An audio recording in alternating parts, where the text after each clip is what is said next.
Ito na pala yung bagong bahay. Ang ganda. Dito ba sila? Oh! Welcome to my house. Hi! Tita! Oy, kamusta? Kain na, kain. Napabisita kayo. Thank you naman sa panapkin. Tea! Ha? Tea? Ang tea? Tea na yung handa namin eh. Thank you, tita.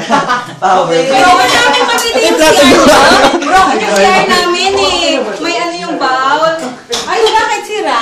Wow, may kamay na Hindi mo na yung sa taas. Well, let's go upstairs. Magkano per month?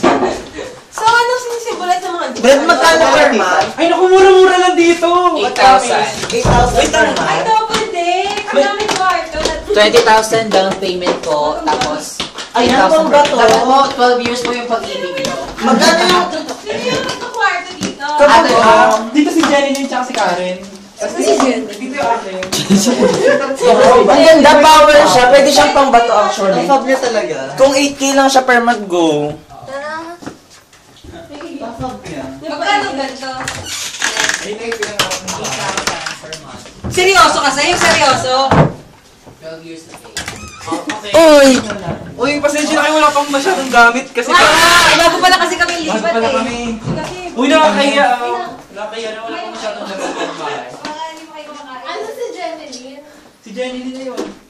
Gabog, in fairness. Ito ba yung mag-asawa nakatira? Ating-ating. Umuulan na. Paka-drama nito. Ito yung safety natin. Maganda yung ilaw. Pwede yung safety.